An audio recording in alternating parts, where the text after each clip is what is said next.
नमस्कार दोस्तों, the real science study channel पर आपका स्वागत है।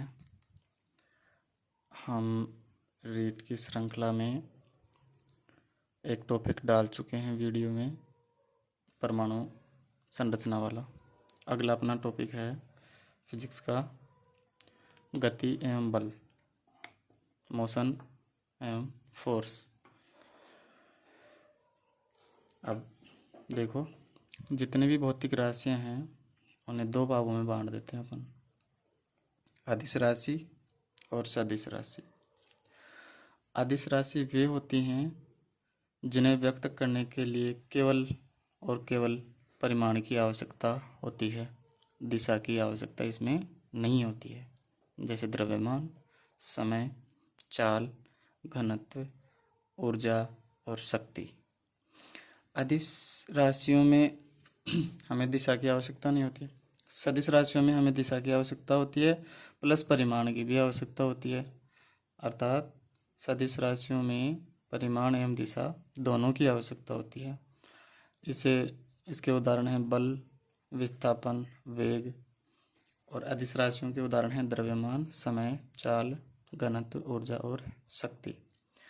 सदिश राशियों को प्रदर्शन करने के लिए राशि का प्रतीक और उसके ऊपर तीर का निशान लगाकर लिखा जाता है, जैसे F, और इस तीर के निशान को बोलते हैं वेक्टर। ठीक है, जैसे F vector, V vector, A vector. ठीक है। सदिश राशि के परिमाण को सदिश का मापांक भी कहते हैं। सदिश का मापांक किसे कहते हैं? सदिश राशि के परिमाण को। जैसे ए वेक्टर का परिमाण मतलब उसका धन योग, मतलब माइनस की कोई संख्या नहीं होगी, इसमें सारी संख्याएं प्लस की होंगी। अगर माइनस की भी होगी तो वो भी प्लस की हो जाएगी। इसका मतलब परिमाण का मतलब यही होता है। एकांक सदिश, एकांक सदिश को एक कैप, इसको कैप बोलते हैं। ठीक है, कैप से प्रदर्शन करते हैं इसका। इसे इकाई सदिश भी कहते हैं। ठीक है, इकाई सदिश और एकांक सदिश कुछ भी बोलो, एक ही बात है। ए वेक्टर और इसके साथ में हम गुणा कर देंगे परिमाण के साथ में ए कैप का, तो ये इकाई सदिश प्राप्त हो जाएगा। अब ए कैप का मान निकालेंगे तो ए कैप को इधर रहने दो, इसको नीचे ले जाओ, तो ये क्या बन जाएगा? ए वेक्टर अपॉन 1, ए वेक्टर अपॉन ए वेक्टर का परिमाण, यानी सदिश बटे सदिश का परिमाण। ठीक है, किसी सदिश में उसके परिमाण का भाग देने पर उसकी दिशा में एकांक सदिश प्राप्त होता है। जैसे ये हो गया सदिश और ये हो गया सदिश का परिमाण। इस सदिश में सदिश का परिमाण का भाग दे लेंगे तो अपने को ए कैप प्राप्त हो जाएगा। ठीक है, अब हम बात करते हैं गति की। किसी वस्तु की स्थिति का समय के साथ निरंतर बदलना गति कहलाता है। अर्थात कोई भी वस्तु है वो समय के साथ बदलेगी। t1 समय पर कोई वस्तु यहाँ है तो वह t2 समय पर यहाँ आ जाएगी, तो वस्तु की स्थिति में परिवर्तन हो रहा है। अब गति भौतिक राशि नहीं है, गति भौतिक राशि नहीं है तो ये ना तो सदिश होगी और ना ही अदिश होगी। ठीक है, निर्देश बिंदु क्या होता है? किसी भी वस्तु की स्थिति एवं गति को जिस बिंदु से दर्शाते हैं वह निर्देश बिंदु कहलाता है। ठीक है, जैसे किसी वस्तु को अपन ने यहाँ दर्शाया। अब निर्देश बिंदु के लिए देखो 3 चीज़ें होती हैं, x, y और z। ये तो y होता है, ये x होता है, और ये तीसरा जो बाहर की तरफ यहाँ दिख नहीं सकता वो z होता है। ठीक है, जैसे अपन इसको इस तरह से समझा सकते हैं, इसको इस तरह से, ये बाहर की तरफ होगा, ये x इधर वाला और ऊपर की तरफ वाई, ये एक्स, और ये बाहर की तरफ निकला हुआ जेड होगा। ठीक है, अब यहाँ पे बात करेंगे बिंदु। अब कोई बिंदु यहाँ पर है तो उसकी दिशा का कैसे बताएंगे। अब इधर उत्तर दिशा होती है ऊपर की तरफ, नीचे दक्षिण हो गया, इधर पूर्व और इधर पश्चिम। तो कोई अगर वस्तु यहाँ पर है तो ये दक्षिण पूर्व और उत्तर के बीच में है, पूर्व और उत्तर के बीच में, तो ये उत्तर पूर्व हो गया। कोई अगर इधर वस्तु रखी है यहाँ पर जैसे ये वस्तु यहाँ पर रखी है तो ये पूर्व दिशा में है। कोई वस्तु इधर है तो ये पश्चिम दिशा में है, ऊपर है तो उत्तर दिशा में है। ठीक है, तो निर्देश बिंदु के सापेक्ष वस्तु की स्थिति में समय के साथ परिवर्तन, यही गति कहलाता है। जैसे किसी समय पे वस्तु यहाँ है, यहाँ पे आ गई, फिर और दूसरी जगह हो जाएगी, तो समय के साथ स्थिति में परिवर्तन हो रहा है, अर्थात वस्तु की स्थिति समय के सापेक्ष बदल रही है, यही गति कहलाता है। द्रव्यमान केंद्र, जिस एक बिंदु पर वस्तु का संपूर्ण द्रव्यमान केंद्रित होता है, जैसे कि अपने पास एक कोई बुक हो गई, उस बुक को अपन एक ऐसे बिंदु पर एकत्रित कर देंगे उसको, कि जैसे मैं मेरे हाथ के ऊपर कोई भी कॉपी है उसको मैं रख लेता हूँ, जैसे ये पेन है। अब इस पेन का कोई भी एक बिंदु ऐसा है जहाँ पर ये पेन क्या है, इसका द्रव्यमान बिल्कुल, जैसे अब ये हो गया हवा में है, स्थिर है बिल्कुल, तो ये इसका द्रव्यमान केंद्र हो जाएगा, जिस पर इस पेन का पूरा द्रव्यमान केंद्रित है, तो इसको क्या बोलेंगे, द्रव्यमान केंद्र। दूरी एवं विस्थापन, डिस्टेंस एंड डिस्प्लेसमेंट। दूरी दो बिंदुओं को मिलाने वाली रेखा की लंबाई को दूरी कहते हैं। जैसे एक बिंदु ये है और एक बिंदु ये है, अब यहाँ से कोई वस्तु यहाँ पहुँच गई तो ये जो रेखा की जो लंबाई होगी ये दूरी कहलाती है।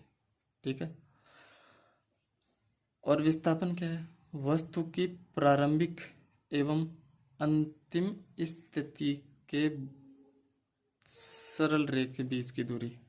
जैसे यहाँ पर कोई वस्तु रखी है, वो पहले इधर गई, फिर इधर गई, यहाँ तक पहुँच गई, ये 2 मीटर है, ये 3 मीटर है, तो दूरी कितनी होगी, 2 मीटर चली और 3 मीटर चली, तो 3 + 2 5 मीटर की हो गई, दूरी तो 5 मीटर की हो गई। लेकिन विस्थापन कितना हुआ, विस्थापन में क्या होता है, बीच की सरल रेखीय दूरी, मतलब छोटी से छोटी दूरी, यानी ये वाली दूरी, ये वाली दूरी क्या होगी, विस्थापन। यानी कि वस्तु की प्रारंभिक स्थिति और अंतिम स्थिति के बीच की सरल रेखीय दूरी क्या कहलाती है, विस्थापन। कोई भी वस्तु अगर परिवर्तन हो रहा है उसका स्थान, तो कुछ ना कुछ दूरी वो जरूर तय करेगी, इसलिए दूरी का मान कभी भी शून्य नहीं होता है अगर वस्तु परिवर्तनशील है तो।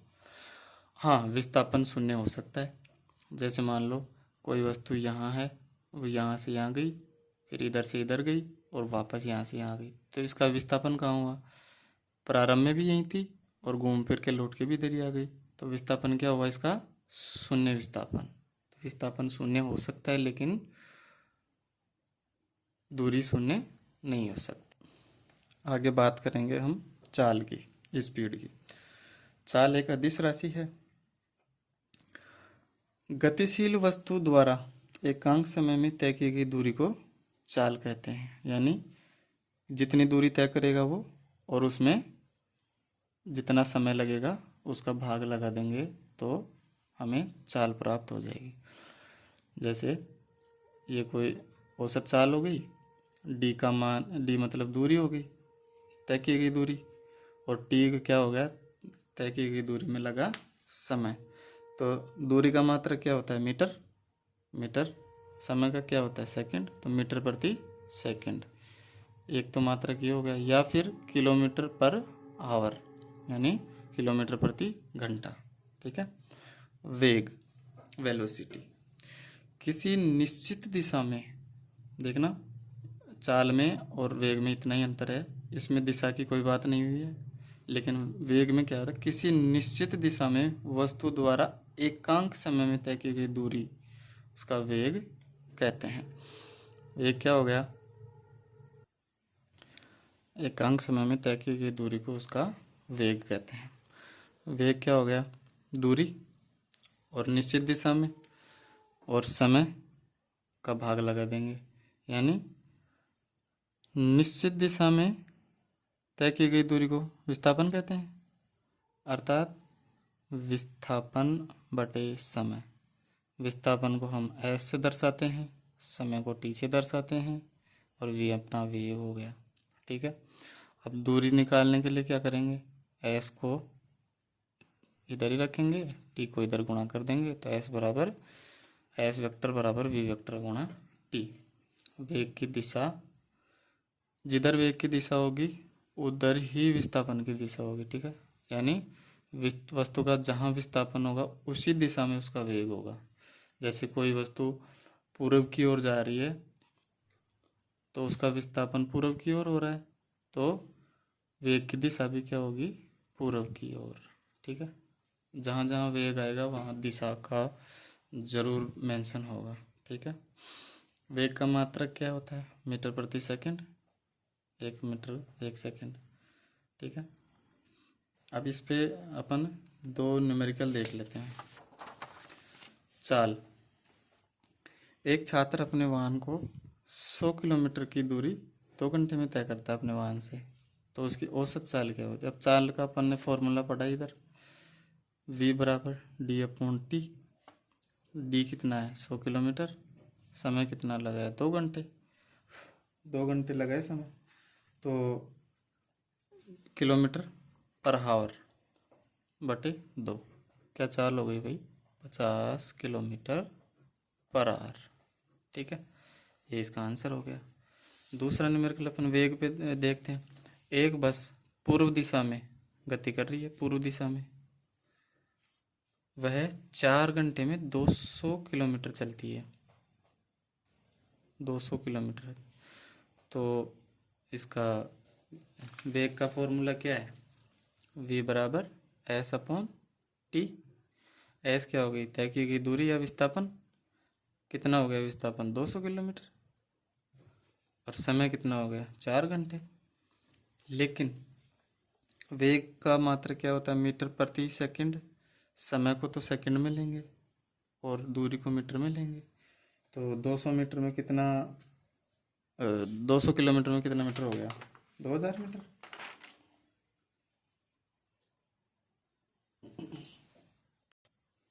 कितना हो गया 2000 मीटर, तो 200 इंटू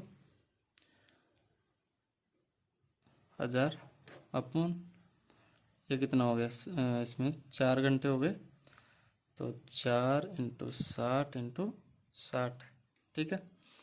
अब देखो 4 से काटो, 4 पंजे 20, 50, ये 2 जीरो इधर से गई। अब ये कितना हो गया 500 बटे 6 इंटू 6। अब इसको 2 से काट लो, इधर भी 2 से काट लो, 3 3 बच जाएगा, इधर 250, 250 का आधा 125, यानी 125 बटे 9। कितना हो गया ये, 9 एकम 9, कितना बचा 3, 9 30 27, 13 पॉइंट, ये हो गया 50, 13.5 मीटर प्रति सेकंड। या किलोमीटर प्रति सेकंड में निकालेंगे तो 200 में सीधा 4 का भाग दे दो, 50 किलोमीटर प्रति आवर में आएगा। ठीक है। अब चाल और वेग में अंतर देखो। चाल अदिश राशि है, वेग सदिश राशि है। गति के परिमाण का बोध, भिन्न भिन्न दिशाओं में चाल समान होगी, यानी इसमें गति के परिमाण का बोध होगा। भाई गति का परिमाण है, इसमें परिमाण के साथ साथ दिशा, यानी गति और परिमाण और दिशा दोनों की ज़रूरत होती है। भिन्न भिन्न दिशाओं में चाल समान हो सकती है। जैसे कि कोई व्यक्ति स्कूल में गया 200 मीटर प्रति घंटे के हिसाब से, और वापस घर लौट के आया तो वो 200 मीटर प्रति घंटे के हिसाब से लौट के आया। तो इसमें भिन्न भिन्न दिशाओं में चाल समान होती है। इसमें भिन्न भिन्न दिशाओं में वेग भी समान हो सकता है, लेकिन दिशा भिन्न हो जाएगी। जैसे इतनी चाल से, इतने वेग से गया और इतने वेग से वापस आया, तो वापस आने वाला वेग क्या हो जाएगा? ऋणात्मक। इसलिए वेग भिन्न भिन्न दिशाओं में भिन्न होंगे। दिशा भिन्न होते ही वेग बदल जाएगा। अगर चाल समान है और दिशा अलग अलग होगी तो वेग भी बदल जाएंगे। गति के प्रकार देखो, गति कितने प्रकार की होती है? सरल रेखीय गति, एक सरल रेखा के अनुदिश चलेगी। वृत्ताकार वृत्त के रूप में चलेगी। दोलन गति क्या है? एक स्थिति के इर्द गिर्द, एक स्थिति के सिर्फ इर्द गिर्द घूमता है दोलन गति में, ठीक है। समान समय अंतराल में निरंतर गति दोहराई जाती है। आवर्ती क्या है? एक सेकंड में होने वाले कंपन या दोलन की संख्या को हम आवर्ती कहते हैं। आवर्ती का मात्रक क्या है?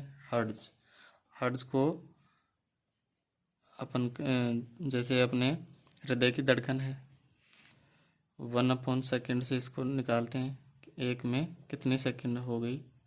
जैसे हृदय 1 मिनट में 72 बार धड़कता है, ठीक है। तो 72/60 इसको निकालेंगे तो कितना हो जाएगा? ये 72/60 कितना हो जाएगा? 1.2 हर्ट्ज, यानी एक सेकंड में कितनी बार धड़कता है? 1.2, ठीक है।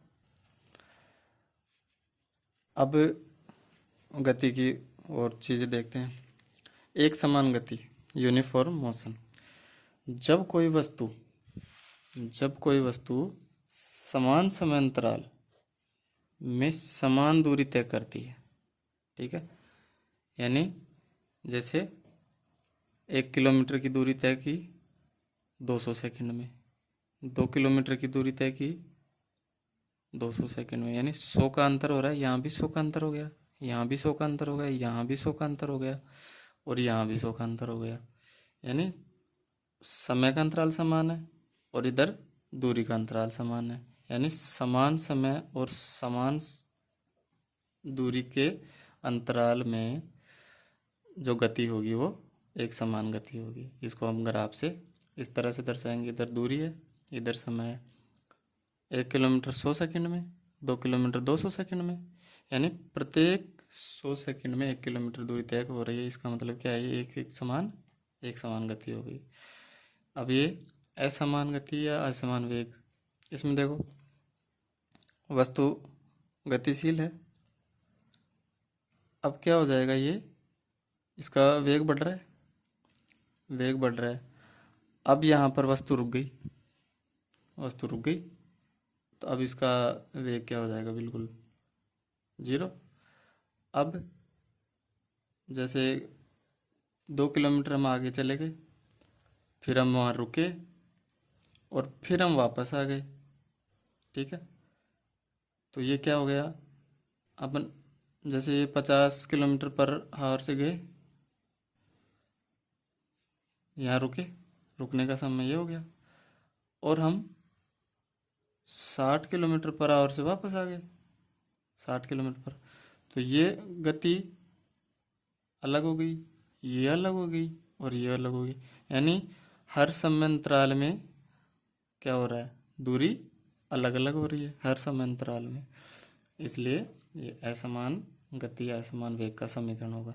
एग्जाम में सीधा आएगा, निम्न में से एक समान गति का ग्राफ बताइए, तो ये करना है। असमान गति का ग्राफ पूछे तो ये करना है।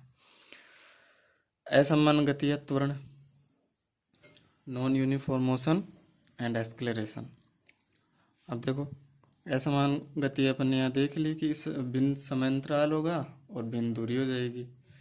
त्वरण किसी वस्तु के वेग में समय के सापेक्ष परिवर्तन, किसी वस्तु के वेग में समय के सापेक्ष परिवर्तन, वेग में परिवर्तन होगा और परिवर्तन में कितना समय लगा, उससे अपन त्वरण निकालेंगे। इसको ऐसे भी डिनोट करेंगे। वेग में परिवर्तन क्या होता है? अंतिम वेग माइनस प्रारंभिक वेग बटे समय। मात्रक क्या होता है इसका? मीटर पर सेकंड स्क्वायर। अब सेकंड स्क्वायर कैसे आया? वेग का मात्रक कितना होता है? मीटर पर सेकंड। और समय का मात्रक क्या होता है? सेकंड। तो मीटर पर सेकंड, मीटर बटे सेकंड, और समय का मात्रक क्या हो जाएगा? 1/सेकंड। तो ये सेकंड 1 और 1 सेकंड 2, तो ये क्या हो जाएगा? सेकंड का स्क्वायर। तो त्वरण का मात्रक क्या होता है? मीटर प्रति सेकंड स्क्वायर। ठीक है। अब गति का ग्राफी निरूपण देखते हैं अपन। जब वस्तु एक समान वेग से गतिशील है, अगर वस्तु एक समान वेग से गतिशील है तो उसका ग्राफ ऐसा बनता है। ठीक है। जैसे ए बी सी और ये ओ हो गया। टी समय में एस दूरी तय करती है वस्तु, टी समय में एस दूरी तय करती है, इतने वेग से करती है और इतने समय में तय करती है। तो इसका क्षेत्रफल कितना हो जाएगा? v इंटू टी, इसका क्षेत्रफल। दूसरा हम देखेंगे। अभी हमने देखा एक वेग वाली देख ली, एक समान वेग से। अब देखेंगे वस्तु एक समान त्वरण से गतिशील है। इसी नियम से न्यूटन के तीनों समीकरण निकलेंगे, इसी नियम के आधार पर कि वस्तु एक समान त्वरण से गतिशील है। न्यूटन के सभी समीकरण यहीं से निकलेंगे अपने। अब देखो, यहाँ कोई वस्तु थी, यहाँ गई, फिर यहाँ से यहाँ आ गई लौट के। तो अब देखो इसमें क्या होता है, यदि एक समान त्वरण है, ठीक है, एक समान त्वरण, त्वरण को ए से डिनोट करते हैं। ए बराबर क्या होता है? अंतिम वेग माइनस प्रारंभिक वेग बटे टी। टी का गुणा इधर करेंगे तो ये v माइनस यू, ये ए टी इधर आ गया। अब अपने को v चाहिए, v चाहिएगा तो ये u उधर जाके प्लस का हो जाएगा, तो u प्लस ए टी। ये क्या है? न्यूटन का पहला समीकरण। u v बराबर u प्लस ए टी। ये अंतिम वेग है, ये प्रारंभिक वेग है, ये त्वरण है और ये समय है। ठीक है, ये पहला समीकरण हो गया अपना। दूसरा समीकरण कहाँ से आया?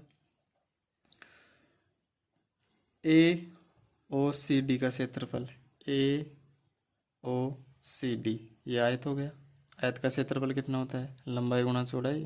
इसका मतलब यू तो इसकी लंबाई होगी और ये टी इसकी चौड़ाई होगी, तो यू टी बन गया ना। और प्लस में ये वाला कितना हुआ? ये त्रिभुज हो गया। त्रिभुज का क्षेत्रफल क्या होता है? 1/2 आधार इंटू ऊंचाई। आधार कितना है इसका? यू टी, टी हो गया आधार, और ये ऊंचाई कितनी हो गई? 80। तो टी गुणा 80 कितना हो जाएगा? ये 80 स्क्वायर हो जाएगा। 80 स्क्वायर हो गया तो U T plus half 80 square, ये क्या हो गया? सेकंड समीकरण हो गया। ठीक है। अब इसी के तर्ज के आधार पर इसका तीसरा समीकरण क्या हो जाएगा? अब इसमें यहाँ पर अपन रखेंगे t बराबर v माइनस यू अपॉन ए, क्योंकि अपन इधर से देखा a बराबर क्या होता है? v minus you upon T. तो t अगर निकालना है अपने को तो a को नीचे लेके आएंगे, तो t कहाँ से निकलेगा? यहाँ से। अब इस t को यहाँ भी रख दो और यहाँ भी रख दो, t का मान दोनों जगह रख दो, दोनों जगह इसका मान रखेंगे, इसको सोल्व करेंगे तो क्या होगा? 2as v square minus u square आ जाएगा। अब ये तो आप कर लेना कैलकुलेशन, तो इजी है। ठीक है भाई, इस u का अंदर गुणा करेंगे, u भी हो जाएगा, इस u से इसको u स्क्वायर हो जाएगा। इधर इधर इसको स्क्वायर को खोलेंगे तो कितना हो जाएगा? a माइनस बी का, तो a माइनस बी के हिसाब से इसको कर लेना, v स्क्वायर ये minus you minus 2u v। अब इसको सोल्व करेंगे तो क्या हो जाएगा, 2as बराबर v square minus u square. अब v square minus u square कुछ नहीं है, इसको इधर लिखा है, इसको इधर लिखा है। अब इसको वी स्क्वायर यानी अंतिम वेग, ये प्रारंभिक वेग, ये त्वरण और ये दूरी। जब भी दूरी का पूछना है तो ये फॉर्मूला लगता है या फिर दूरी में ये फॉर्मूला लगता है। इन दोनों में से कोई सा भी फॉर्मूला दूरी पूछने के लिए हम यूज में ले सकते हैं। अब इस पर हम कुछ न्यूमेरिकल देखते हैं। अब एक न्यूमेरिकल देखते हैं। विराम अवस्था से चलकर कोई रेलगाड़ी 10 मिनट में 72 किलोमीटर प्रति घंटे का वेग प्राप्त कर लेती है। तो रेलगाड़ी और एक समान त्वरण से गतिशील है। तो अब इसमें क्या, रेल का त्वरण बताओ और इस वेग से रेलगाड़ी द्वारा समय में तय की गई दूरी बताओ। देखो 10 मिनट कितनी सेकंड हो गई, 60 मिनट हो गई, 60 सेकंड हो गई। अब ये सेकंड में बदल गया, 10 मिनट का इसे 10 से और गुणा कर दो। ये जैसे 72, इसको मीटर में बदलेंगे, 1000 से गुणा कर देंगे, ये तो मीटर में बदल गया। अब जो ये 10 मिनट है इसको अपन अगर सेकंड में बदलेंगे तो ये 1 मिनट में कितनी सेकंड होती हैं, 60, और 10 मिनट में कितनी सेकंड हो जाएंगे, 60 इंटू 10 कितने हुए, 600 सेकंड हो गई। ठीक है। अब क्या होता है, ए बराबर v minus you upon T, त्वरण तो ऐसे ही निकालेंगे। अंतिम वेग कितना हो गया, 72। ठीक है, 72 इंटू 1000 अपॉन 72 इंटू 1000, और ये प्रारंभिक वेग 0 है ही, तो u का मान कितना हो जाएगा, 0 हो जाएगा। अब नीचे क्या, 60 इंटू 10 या 600 कैसे भी लिख लो, 2 जीरो से 2 जीरो गई, 6 12,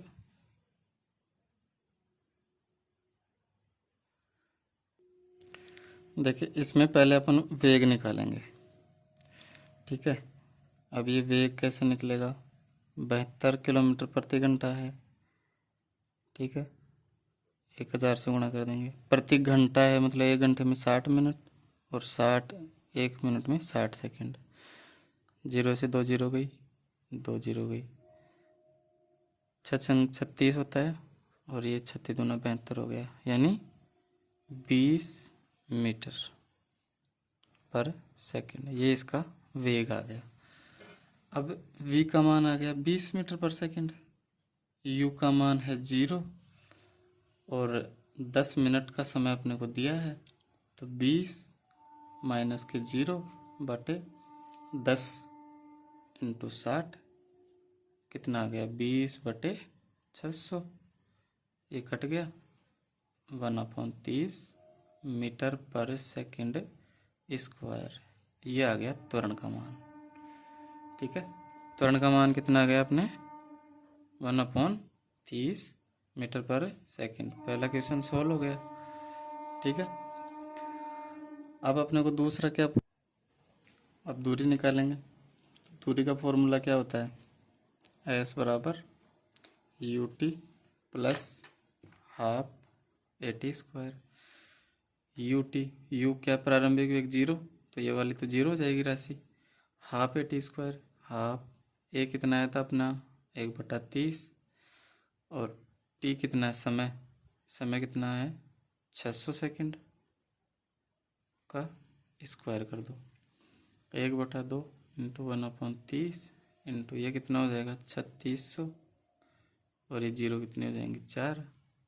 अब इस 0 से एक 0 कट जाएगी, ये 6 हो गया, 6 से इसको काटेंगे तो कितना आ जाएगा 6000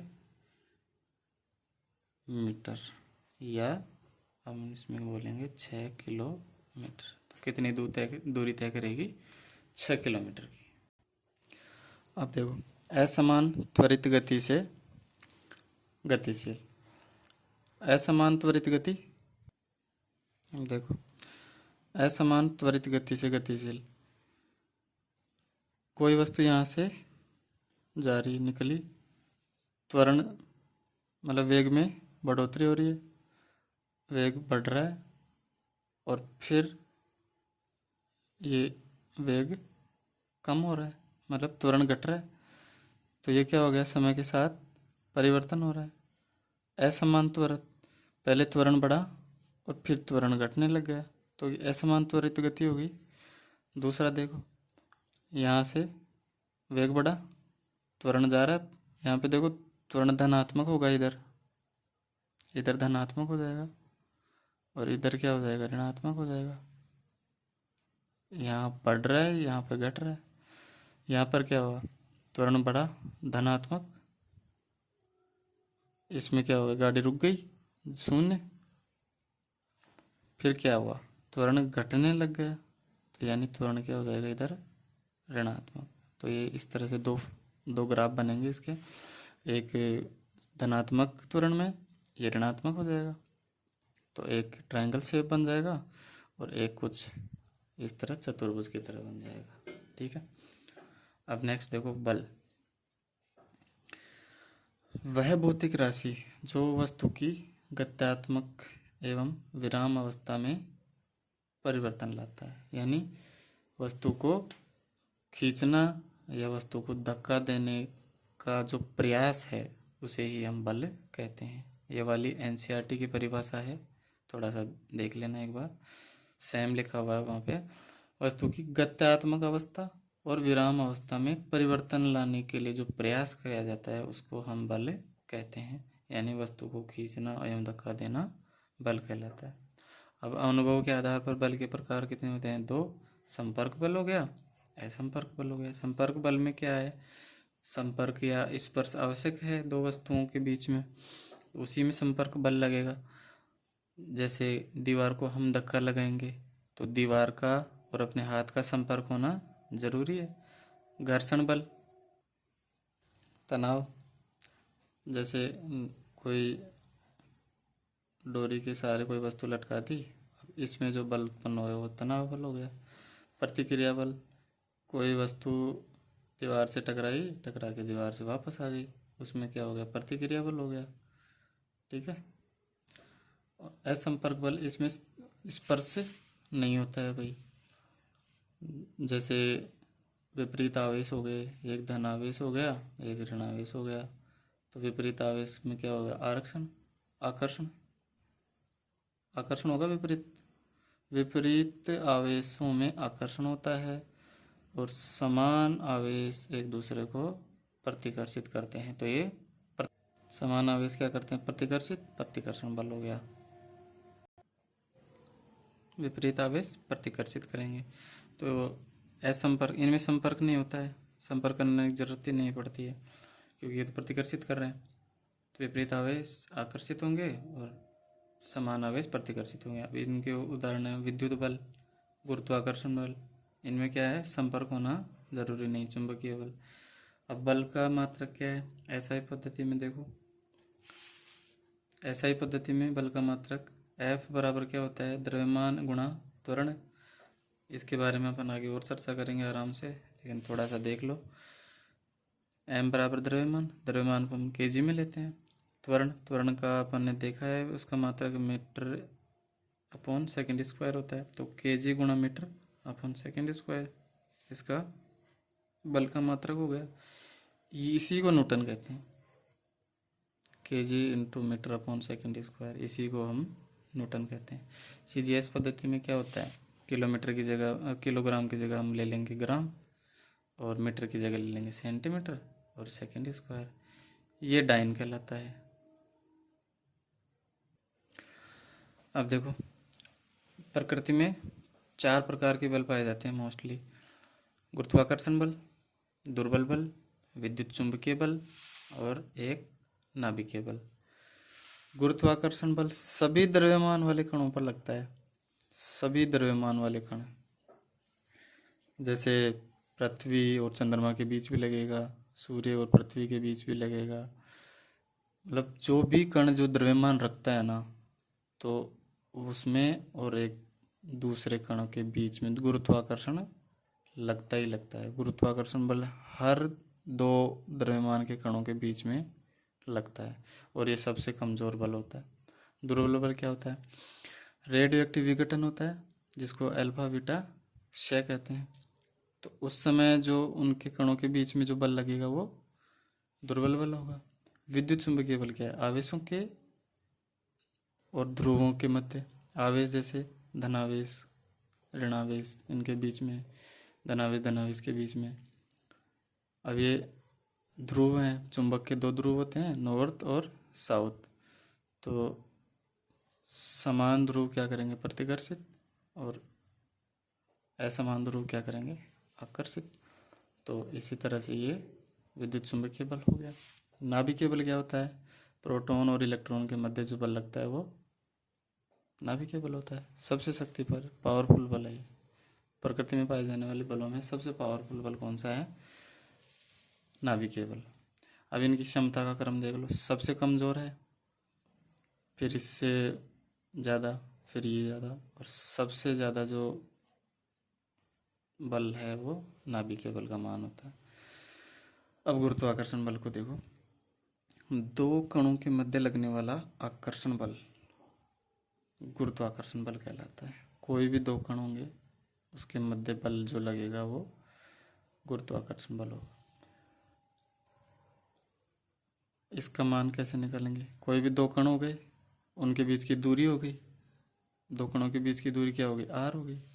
तो उनका द्रव्यमान हो गया कणों का, उसको गुणा करेंगे और उनके बीच की त्रिज्या का स्क्वायर करके उसमें भाग लगा देंगे। अब ये इसके समानुपाती हो गया। अब ये समानुपाती का चिन्ह हटाएंगे तो ये इसका नियतांक हो गया। इसको गुरुत्वीय नियतांक कहते हैं, और इसका मान होता है 6.67 इंटू 10⁻⁻11 न्यूटन इंटू द्रव्यमान हो गया ये, और ये हो गया इसका kg स्क्वायर। तो newton metre square kg square. ये जो मान ज्ञात किया था ये हेनरी कैवेंडिश नामक वैज्ञानिक ने इस मान को निकाला था, यानी इस वैज्ञानिक ने पृथ्वी को तोला था। ठीक है, कौन सा वैज्ञानिक था? Henry Cavendish. गुरुत्वीय त्वरण का मान कितना होता है? 9.8 मीटर प्रति सेकंड स्क्वायर। पृथ्वी की त्रिज्या कितनी है? 6400 किलोमीटर। तो इस अगर फॉर्मूले में अपन ये सारे मान रख देंगे, पृथ्वी का द्रव्यमान हो गया, अब जैसे चंद्रमा और पृथ्वी के बीच की दूरी बल निकालेंगे गुरुत्वाकर्षण बल, तो पृथ्वी का द्रव्यमान लिखो, इधर चंद्रमा का द्रव्यमान लिखो, इनके बीच की दूरी लिख दो। ठीक है, तो ये इसका मान आ जाएगा। चंद्रमा पर पृथ्वी की तुलना में भार 1/6 होता है। जैसे अगर किसी व्यक्ति का मान यहाँ पे 60 kg है पृथ्वी पर, तो चंद्रमा पर कितना होगा? 60/6, 10 किलोग्राम का। यहाँ का 60 किलो का आदमी चंद्रमा पर 10 किलो का ही होगा। ठीक है, अब देखो 1 किलोग्राम हो गया एम। वेट क्या होता है? एम इंटू जी। तो 1 किलोग्राम को अगर हम न्यूटन में बदलेंगे तो क्या होगा? उसको अपन जी से गुणा कर देंगे। जी का मान कितना होता है? 9.8। तो ये 1 kg का मान आ गया। अब पूछ ले कि 5 kg में कितने न्यूटन होंगे भाई? तो 5 इंटू 9.8, ठीक है, 8 पंजे 40, 4 9 पंजे 45 और 4 49, कितना न्यूटन हो गया? 49 न्यूटन। ठीक है, थोड़ा ध्यान में रखना। भूमध्य रेखा पर भार सर्वाधिक होता है। ठीक है, भूमध्य रेखा पर भार सर्वाधिक होता है, और ध्रुवों पर भार सबसे कम होता है। कैसे? जैसे ये अपनी पृथ्वी है, ये भूमध्य रेखा जा रही है, ये इसके ध्रुव है, ठीक है। तो ये पृथ्वी का केंद्र हो गया। अब ध्रुवों पर आदमी का या कोई भी वस्तु का द्रव्यमान क्या हो जाएगा? कम। और भूमध्य रेखा पर क्या हो जाएगा? सर्वाधिक। तो जैसे कोई सोना यहाँ तोला गया भूमध्य रेखा पर, वही सोना अगर ध्रुवों पर जाकर तोलेंगे तो वो अधिक भार का निकलेगा, ठीक है। तो सर्वाधिक भार कहाँ पाया जाता है? भूमध्य रेखा पर। आगे घर्षण बल की बात करेंगे अपन। जब दो सतह संपर्क में आती हैं, दो सतहें होना जरूरी है घर्षण बल के लिए, तो आपेक्षिक गति का विरोध करने वाला गुण, कोई वस्तु गतिशील कर रही है, उस गति को रोकने के लिए जो गुण होता है, उस रोकने का गुण होता है, उसको घर्षण बल कहते हैं। जैसे कोई वस्तु चल रही है लेकिन वो चलते चलते रुक गई, मतलब उसकी आपेक्षिक गति को रोकना, उसके आपेक्षिक गति का विरोध हो रहा है, तो इस गुण, विरोध करने वाले गुण को क्या कहते हैं? घर्षण बल। घर्षण बल गति के विपरीत दिशा में लगेगा। जैसे कोई व्यक्ति इस दिशा में चल रहा है तो घर्षण बल उसका विपरीत दिशा में लगेगा, ठीक है। अब घर्षण बल के दो प्रकार हो गए। स्थैतिक घर्षण बल हो गया, एक गतिक घर्षण बल। ये गतिशील वस्तुओं में लग जाएगा, ये एक जगह ठहरी हुई वस्तुओं में लग जाएगा जो एक जगह गति नहीं कर रही है, मतलब कि बिना गति करने वाली वस्तुओं में स्थैतिक घर्षण बल होगा, और जो गतिशील वस्तु है उसको हम गतिक घर्षण बल कहेंगे। ये दो प्रकार के हो गए, सर्पी और लोटनी। सर्पी घर्षण बल जिसमें मान लो इस तरह की गति हो गई। लोटनी गति क्या हो जाएगी? जैसे गाड़ी के टायर वगैरह, ठीक है, तो इस तरह की जो गति होगी वो लोटनी गति हो जाएगी, लोटनी घर्षण हो जाएगा। लोटनी घर्षण सबसे कम होता है मान का। क्षमता की बात करेंगे तो स्थैतिक घर्षण का मान सबसे ज़्यादा होता है, फिर उसके बाद सर्पी घर्षण का, और लोटनी घर्षण का मान सबसे कम होता है। वस्तु की गति प्रारंभ होने से पूर्व जो घर्षण बल लगता है उसको स्थैतिक घर्षण बल कहते हैं। इसको स्वतः समायोजित बल भी कहते हैं। घर्षण को कम करने के लिए क्या क्या प्रयोग में लेते हैं? उभार समाप्त कर सकते हैं। जैसे कोई किसी वस्तु की सतह पर उभार है तो उसमें घर्षण ज़्यादा लगेगा, तो उन उभारों को समाप्त कर दो घिस कर या किसी भी तरीके से, तो वो वस्तु का घर्षण कम हो जाएगा। सतह पर पाउडर डालकर, जैसे कैरम बोर्ड होता है उस पर जो आप खेलने के लिए पाउडर डाल लेते हैं ताकि जो कैरम बोर्ड को जो उंगली से हम धक्का लगाएंगे उसमें जो घर्षण बल हो वो कम लगेगा। बॉल बेरिंग तो जानते ही हो, ऐसे बीच में, फिर इसके अंदर एक छोटा बेरिंग होता है, तो इसके बीच में क्या है, धातु के बीच में गोले गोले लगे रहते हैं। अब जैसे ये ऊपर वाला बाहर वाला जो सर्कल घूमेगा तो ये घर्षण को कम कर देंगे। स्नैक ग्रीस जानते हो, गाड़ियों में ग्रीस लगाते हैं, यानी कि उनमें घर्षण कम कर देते, चिकनी सतह हो जाती है। गिरने आदि का प्रयोग। घर्षण के लाभ: चलने फिरने, बोलने लिखने, ब्रेक आदि लगाने, माचिस की तिल्ली जलाने। मतलब प्रकृति में अगर घर्षण बल नहीं होगा तो प्रकृति एक तरह से कोई भी काम नहीं हो सकता। हर काम के लिए घर्षण बल होना ज़रूरी है। लिखने के लिए भी घर्षण बल चाहिए, अगर घर्षण होगा ही नहीं तो पेन कैसे चलेगा, ठीक है। टायर और जूतों में जो खांच बनाई जाती है वो घर्षण बढ़ाने के लिए बनाते हैं, ताकि फिसलन कम से कम हो और ब्रेक लगाने पर गाड़ी और चलने पर हमारे जूते फिसले नहीं, इसलिए उसमें क्या है, खांच बनाई जाती है। घर्षण से हानि क्या है? अब घर्षण से हानि ये है कि जैसे मशीन एक कलपुर्जे काम करते हैं तो वो धीरे धीरे घर्षण होने से क्या है, वो घिस जाते हैं और उनकी कार्य क्षमता में कमी आ जाती है।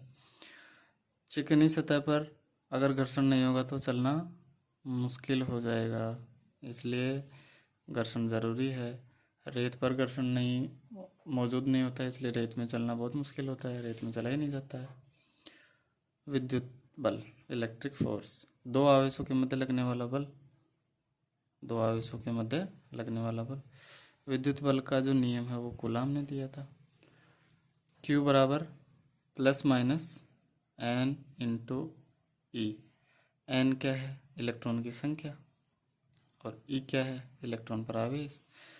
ये दो आवेश है, एक ही आवेश ये है, एक आवेश है, इनके बीच r की दूरी है, तो इनके बीच लगने वाला बल क्या होगा, k एक नियतांक है जिसका मान कितना होता है 10 into 10⁹ newton metre into coulomb square. k into Q1 Q2 upon r square. Electron का आवेश का मान कितना होता है 1.6 इंटू 10⁻⁻19 कूलाम। ठीक है। समान आवेश प्रतिकर्षित, विपरीत आवेश आकर्षित। चुंबकीय बल मैग्नेटिक फोर्स, चुंबक के ध्रुवों के मध्य लगने वाला बल चुंबकीय बल कहता है।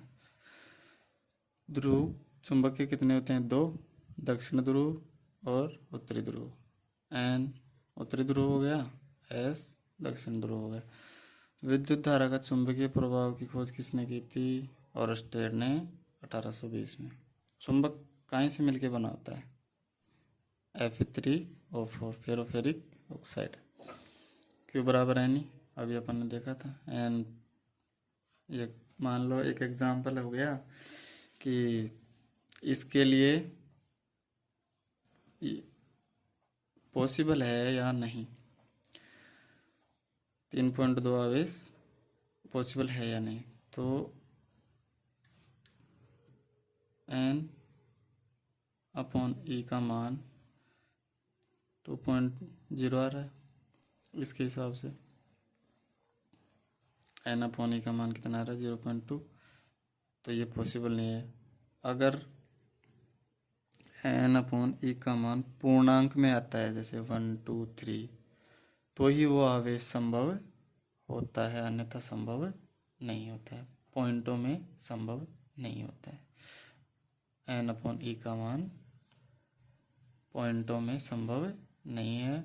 N अपॉन E का मान पूर्णांक में आना जरूरी है, क्योंकि ये संभव नहीं होता है, ये सिर्फ पूर्णांक में ही होता है, पूर्ण गुणज में होना चाहिए।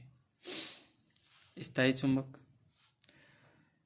स्थायी चुंबक किससे, स्टील से मिलकर बनती है। स्टील एक मिश्र धातु है। स्टील किससे मिलकर बनती है, एल्यूमिनियम, निकल और कोबाल्ट। अल्निको, ठीक है, याद रखने के लिए अल्निको, अल्निको याद रखने की ट्रिक है। अस्थायी चुंबक नरम लोहे से बनती है, जो विद्युत प्रवाह करती है उसमें चुंबकीय गुण आ जाते हैं। छड़ चुंबक, छड़ चुंबक इस तरह की चुंबक होती है, ठीक है। इसकी प्रभावकारी लंबाई, मतलब जो इसकी प्रभावकारी लंबाई है वो 5/6 इंटू वास्तविक लंबाई है। आपसे सीधा क्वेश्चन आएगा, इसकी प्रभावकारी लंबाई इतनी है तो इसकी वास्तविक लंबाई निकालो, इसकी वास्तविक लंबाई इतनी है तो प्रभावकारी लंबाई निकालो। जो भी पूछेगा एक मान देगा, वहाँ पर रख देंगे और काटा पीटी करके अपन निकाल लेंगे, ठीक है। जैसे मान लो कोई भी वस्तु है, जैसे इसकी लंबाई दे दी कि प्रभावकारी लंबाई है इसकी 6 सेंटीमीटर, और अब आप वास्तविक लंबाई निकालो, तो प्रभावकारी लंबाई की जगह 6 रख दो। अब ये 6 इधर गुणा होंगे और इधर 5 का भाग लग जाएगा, तो 36/5, जो भी आंसर आएगा वो निकाल लेना। ध्रुवों पर आकर्षण समान होगा और सर्वाधिक होगा, क्योंकि जो चुंबकीय क्षेत्र है वो ध्रुवों पर सर्वाधिक होता है। ध्रुवों के पास में सघन होता है, उसका घनत्व ज़्यादा होता है चुंबकीय बल रेखाओं का। स्वतंत्र अवस्था में लटकाने पर यह उत्तर और दक्षिण दिशा में रुकता है। अगर किसी भी छड़ चुंबक को स्वतंत्र अवस्था में लटका देंगे तो वो एन और एस दिशा में ही रुकेगा।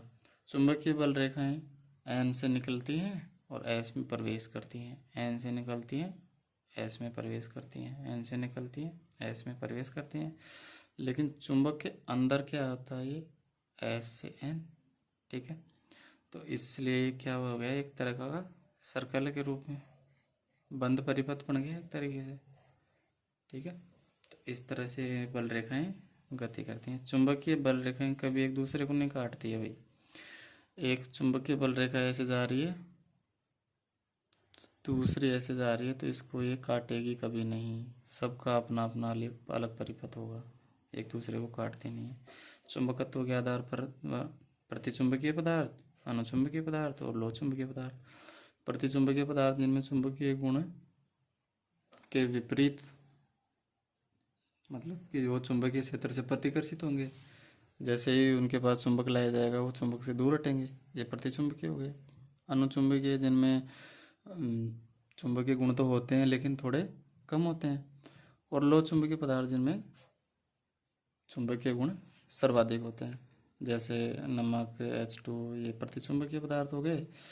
अनुचुंबकीय पदार्थ में जैसे एल्युमिनियम, कैल्शियम और जो भी सोडियम की धातु है। और लोह चुंबकीय पदार्थ जैसे फेरस, कोबाल्ट, निकल, लोहा, कोबाल्ट, निकल, फेकोनी, ठीक है, याद रखने की ट्रिक है, फेकोनी। अगर प्रतिचुंबकीय पदार्थ को दो ध्रुवों के बीच में रखेंगे तो वो लंबवत रुकेगा। प्रतिचुंबकीय पदार्थ क्या होगा, लंबवत रुकेगा इस तरह से। और अगर लोह चुंबकीय पदार्थ है और उसको दो ध्रुवों के बीच में रखेंगे तो वो क्या होगा, समांतर, इस तरह से व्यवस्थित हो जाएगा। ये चीज़ ध्यान रखना। अगर प्रतिचुंबकीय है तो वो लंबवत रुकेगा और चुंबकीय है तो वो समांतर रुकेगा। न्यूटन की गति के नियम देखते हैं भाई। किसने दिए, सर आइजैक न्यूटन ने। कौन सी पुस्तक में इसका वर्णन है, प्रिंसिपिया, ये एक पुस्तक है न्यूटन की। इसमें कौन से नियमों को आधारशिला बना के ये नियम दिए, गैलीलियो के जो नियम थे उनका अध्ययन करके उनके आधार पर न्यूटन ने गति के नियम दिए। न्यूटन की गति का प्रथम नियम, इसको जड़त्व का नियम भी कहते हैं। अगर कोई वस्तु स्थिर है तो वह स्थिर अवस्था में ही बनी रहेगी, और अगर वो निश्चित वेग से गतिशील है तो वो गति ही करती रहेगी जब तक उस पर कोई बाह्य बल कार्य नहीं करता है। ये इसका जड़त्व का नियम है। इसको दो भागों में बांटते हैं जड़त्व के नियम को, स्थिर अवस्था के जड़त्व का नियम और गतिज अवस्था के जड़त्व का नियम। स्थिर अवस्था जड़त्व का नियम क्या कहता है कि अगर कोई वस्तु स्थिर अवस्था में है तो वो स्थिर ही रहना चाहती है जब तक उस पर कोई बाह्य बल नहीं लगाते। जैसे गिलास के ऊपर सिक्का रखा है, सिक्के गिलास के ऊपर एक गिलास है, उस पर कागज़ रखा है, कागज़ के ऊपर सिक्का रख दिए। अब जैसे इस कागज़ को एकदम से अपन खींचेंगे तो ये सिक्का गिलास के अंदर चला जाएगा, यानी ये सिक्का स्थिर रहना चाहता है, ये गति नहीं करना चाहता, कोई बल नहीं लगा रहा है, ये आराम से एक जगह है। लेकिन जैसे ही इस कागज़ को हम ऐसे खींचेंगे तो ये तो स्थिर अवस्था में था, इस पर तो बल लगा ही नहीं, तो ये सीधा क्या हो गया, नीचे गिलास में आ गया। 8-10 सिक्के जैसे जमा लिए, 8-10 सिक्के ऐसे जमा लिए बिल्कुल ऊपर नीचे। अब एक सिक्का इधर लिए, अब इस सिक्के को इतने ज़ोर से मारेंगे उंगली से कि ये नीचे वाला सिक्का तो बाहर आ जाएगा, और ये वाला सिक्का इसको प्रतिस्थापित कर देगा और इसकी जगह ले लेगा। यानी ये सिक्का स्थिर रहना चाहता है लेकिन हमने बाहर से बल लगाया तो ये तो निकल गया और इसकी जगह ये आके रुक गया, ठीक है। ये सिक्का इधर से टकराया, ये वाला तो बाहर निकल गया और इसकी जगह इसने ले ली, यानी इसको प्रतिस्थापित कर दिया इस सिक्के ने। दैनिक जीवन के उदाहरण है भाई, स्थिर गाड़ी को अचानक चला देंगे तो जो यात्री बैठा रहता है उसको पीछे की तरफ धक्का लगता है, ये तो आपने महसूस किया होगा काफ़ी बार। कंबल या गद्दे को लटका कर उसको डंडे से चोट मारते हैं तो धूल के कण क्या होते हैं, बाहर निकल जाते हैं, क्योंकि वो स्थिर रहना चाहते हैं, लेकिन अपन ने बाहर से बल लगाया तो वो ऐसे कैसे गिर जाएंगे। फल, पेड़ पर लगे फल, पेड़ को हिलाने पर वो नीचे गिर जाते हैं। फल स्थिर रहना चाहते हैं, लेकिन हमने पेड़ को बल लगाया तो उसमें क्या होगा, फल तो स्थिर रहना चाहता है, लेकिन पेड़ को अपन ने बल से हिलाया तो फल तो हिले नहीं, और इस चक्कर से क्या है, फल तो नीचे गिर गए टूट के और पेड़ हिलने लगा। गति अवस्था की जड़त्व का नियम क्या कहता है? कोई वस्तु गतिशील है तो वो गतिशील अवस्था में ही रहेगी जब तक उस पर कोई बाह्य बल कार्य नहीं करता। जैसे लंबी कूद वाला है, लंबी कूद करने के लिए पहले तेज़ी से दौड़ के आना पड़ता है, और फिर अचानक से हवा में खिलाड़ी होगा तो हवाई घर्षण बल तो उस पर लगेगा, लेकिन वो उसे बढ़ाने के लिए तेज़ी से भाग के आता है, इसलिए वो गतिशील अवस्था में रहना चाहता है, लेकिन जब तक बाह्य बल कार्य नहीं करेगा तो वो गतिशील अवस्था में ही रहना चाहेगा।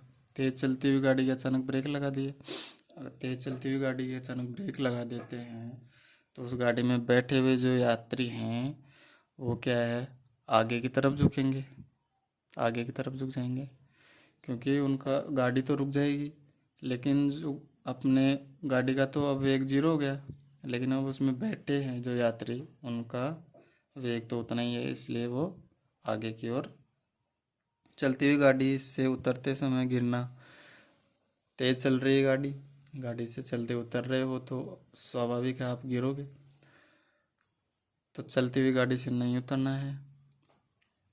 अपने पूरा शरीर गाड़ी के वेग के बराबर के वेग से गतिशील रहता है, जैसे ही धरती पर पाँव रखेंगे तो अपना वेग 0 हो जाएगा, लेकिन ऊपर के पूरे शरीर का वेग तो उतना ही है, इसलिए हम आगे की तरफ गिरने वाले होते हैं। द्रव्यमान अधिक होगा तो जड़त्व भी अधिक होगा, जिसका जितना वजन होता है उसका जड़त्व भी उतना ही अधिक होता है।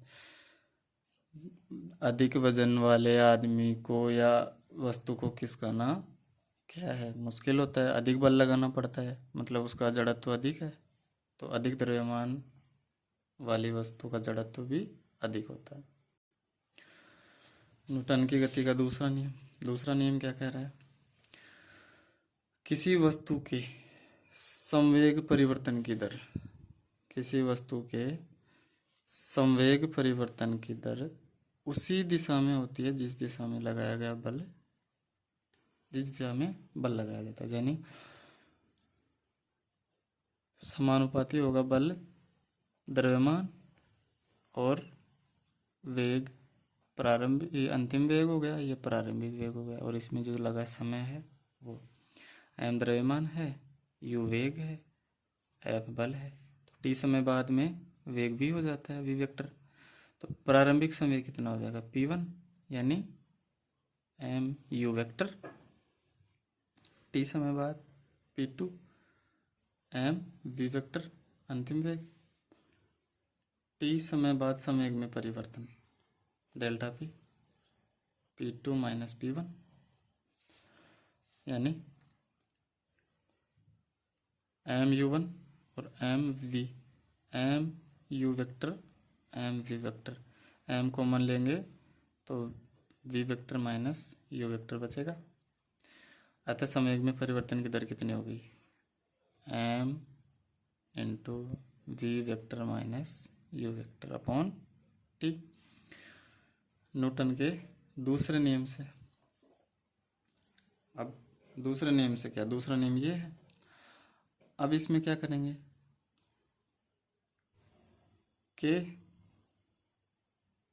कहाँ से आया, जब ये समानुपाती का चिन्ह हटाया तो के क्या हुआ, नियतांक के रूप में लगा दिया m into v vector minus u vector upon t. अब देखो ये वस्तु के वेग में परिवर्तन की दर है, और वेग में परिवर्तन की दर को क्या कहते हैं, त्वरण। त्वरण को ऐसे डिनोट करेंगे, तो ये तो क्या हो गया पूरा ये त्वरण हो गया। त्वरण हो गया तो इस पूरे की जगह अपन ए लिख सकते हैं, क्योंकि त्वरण का मान यही होता है। तो एफ वेक्टर बराबर क्या हो गया, के एम ए वेक्टर। अगर के को अपन एक मान लेंगे तो एफ का मान कितना हो जाएगा, एम ए वेक्टर। देखो अपन ने पीछे भी बात करी थी कि न्यूटन का मान कितना होता है, इतना K G into metre upon second square, ये 1 न्यूटन होता है। इसको या तो न्यूटन बोल दो या K G into metre upon second square बोल दो। 1 न्यूटन बराबर 10⁵ डाइन होते हैं, और 1 पाउंडल बराबर 13,825.7 डाइन होती हैं। ठीक है, ये आंकड़े थोड़े से ध्यान रख लेना, कोई पूछ ले तो। तीसरा नियम देखो भाई न्यूटन का। तीसरा नियम क्या कहता है, क्रिया प्रतिक्रिया का नियम। प्रत्येक क्रिया के लिए समान किंतु विपरीत दिशा में प्रतिक्रिया होती है। सदैव दो भिन्न वस्तुएं कार्य करेंगी। जैसे दीवार हो गया, दीवार पे हम धक्का लगा रहे हैं तो एक तो दीवार का धक्का हो गया, और एक अपन धक्का। दीवार अपनी तरफ बल लगाएगी, हम दीवार की तरफ बल लगाएंगे। जैसे कोई दीवार है, हमने एक बॉल फेंकी तो कुछ वेग से हम बॉल फेंकी तो उसी बॉल को दीवार भी तो वापस फेंकेगी ना। तो ये क्रिया के विपरीत क्रिया हुई, लेकिन क्या हुआ, दिशा विपरीत हो गई। क्रिया तो हुई लेकिन जो प्रतिक्रिया हुई वो इसके विपरीत हुई। तो समान प्रतिक्रिया हुई लेकिन विपरीत दिशा में हुई। इस चीज़ को देखना, विपरीत दिशा में। किसी गाड़ी को धक्का लगा रहे हैं अपन, गाड़ी को धक्का लगाएंगे तो क्या, गाड़ी ऐसे तो है नहीं कि अपन कोई सी भी गाड़ी को धक्का लगाते ही वो आगे चली जाएगी। गाड़ी भी तो अपना कुछ रखती है ना, वजन, यानी उसका उसमें भी तो घर्षण बल आदि से फिर उसका आगे खिसकना मुश्किल हो जाता है। तो गाड़ी द्वारा लगाया गया बल और अपने द्वारा लगाया गया बल, तो अपनी तो क्रिया हो गई, और गाड़ी जो लगा रही है बल वो विपरीत हो गया उसके अपनी क्रिया के, तो प्रतिक्रिया हो गई। हम गाड़ी को आगे की तरफ धक्का लगा रहे हैं लेकिन गाड़ी पीछे की तरफ अपनी तरफ बल लगा रही है। पैदल चलना, पैदल चलने के लिए क्या होता है, हम आगे की तरफ जैसे पाँव खिसकाएंगे तो घर्षण में क्या होगा, पाँव को हम पीछे धकेलना पड़ेगा पाँव को, तब हमारी गति आगे की तरफ बढ़ेगी। तो क्रिया के विपरीत प्रतिक्रिया होगी। तैराकी को पानी में तैरता है तो वो पानी को क्या है, हाथ से पीछे की तरफ धकेलेगा तब उसकी गति आगे की तरफ जाएगी। नाव में भी यही होता है, पतवार से लेके पानी को पीछे की तरफ करेंगे तो आगे जाएगी नाव। वायुयान के ब्लेड घूमते हैं तो क्या वो आगे की हवा को पीछे की तरफ धकेलते हैं, तब वायुयान आगे की तरफ गति करता है। तो ये क्रिया प्रतिक्रिया के नियम पर आधारित है। बंदूक से चलने वाली गोली, बंदूक से चलाने के पहले जब ट्रिगर दबाते हैं तो वो बंदूक पीछे की तरफ धक्का मारती है इन आदमी के, तब जाके गोली आगे की तरफ जाती है। ऐसा ही रॉकेट के प्रक्षेपण के समय होता है। रॉकेट का इतना प्रेशर, हवा का इतना प्रेशर होता है कि वो धरती की तरफ धक्का लगाएगी, तब जाके रॉकेट ऊपर की तरफ गति करेगा। संवेग संरक्षण का नियम। यदि किसी पिंड पर बाह्य बल शून्य कर देंगे तो निकाय का पूर्ण संवेग संरक्षण होता है। जैसे ये बल लग रहा है, अगर इसको हम जीरो कर देंगे, इसको जीरो कर दिया तो ये टी इधर जाएगा तो ये भी जीरो हो जाएगा। तो क्या हो गया, P2 vector minus P1 vector बराबर जीरो हो गया। ये इधर जाएगा तो प्लस का हो जाएगा, तो क्या हो जाएगा, P2 बराबर P1 वेक्टर। ठीक है, तो हो गया ना संवेग संरक्षण।